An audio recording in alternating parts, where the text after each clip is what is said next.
The question I have for you is, did Ralphie go out of his mind? And if he did go out of his mind, why? Watch this. Something had happened. A fuse blew, and I had gone out of my skull. So there you have that famous scene where Ralphie, after being so disappointed with not being able to convince Miss Shields to support him on the Christmas thing and receiving a low grade and seemingly having no way now to convince any adult to get that Red Ryder rifle for him. He's really down in the dumps and he's walking home alone. We see him many times, of course, headed home when he's got his friends with him through the alleys or down the street. But this time he's alone and he's going through the alley and there's that old car there and the old Ford, and he goes through that and suddenly, kabam, he gets hit with a snowball. Not good. He's angry. He's really angry. It's interesting to think about it this way. He's being warned again and again that if he gets the Red Ryder rifle, he might shoot his eye out. Well, apparently Grover Dill, the toady, the younger follower of Scut Farkus, the chief bully, gets to him first with that snowball right in the eye. And that, on top of all these other negative things that have been happening in Ralphie's life, are just too much for him. And he loses it.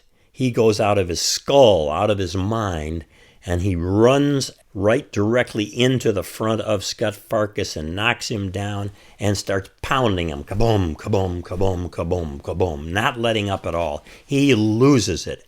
One funny aspect of that scene, by the way, is, of course, it's shot in a way to make it look like Farkus is really getting hit when he's not.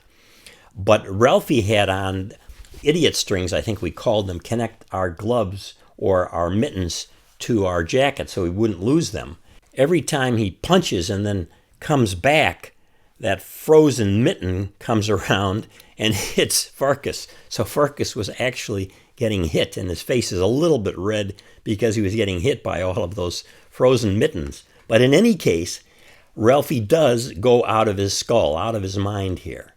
And Shepard wanted that to happen in the movie for a very special reason. The screenwriter believed that any one of us is susceptible to losing it. And we blurt out things that we shouldn't say, or we hit the wall, or we bang on wood because we're upset, or in this case, he goes after the bully that's been a problem in his life and gets back at the bully. Shepard truly believed that we all have that little bit of tendency, and we all, at one time or another in our lives, can lose it. Things just are too much for us. There's another video on the channel here, a series where I talk about Scut Farkus, a couple of them. One about Scut Farkus's yellow eyes and the Russian origins of that. And also another one where I talk about that name Scut. And you want to view those two so I don't have to go into full explanation here. But Gene Shepard, in part in the movie, is developing a parable, a story that has some meaning in international relations, international politics. Shepard was very worried that authoritarian governments might be the ones to first fire nuclear weapons, because that's, he believed in their nature to be bullies. But he also believed that it might be the good guys, like the United States, that get so upset because they are challenged by other nations or threatened by other nations, that they would lose it and they would be the ones to first fire the weapons, the shoot the bombs and the like. Again, this is a parable. All of Shepard's stories in The Christmas Story, and almost all of them in all of his writings, are parables that work on two levels. There's the level that we just see, like the fight, and then there's the deeper meaning, in this case having to do with human nature and how even good people can turn nasty, can turn brutal, and it is not a nice thing to see. So that's what's happening with Ralphie going out of his mind. He loses his rational ability and goes out of his mind. And then when Mom comes, Mom has to pry him off of Scut Farkus because he has lost it so badly, he's just going to keep going. And fortunately, she comes in and pulls him off of Scut to save Scut.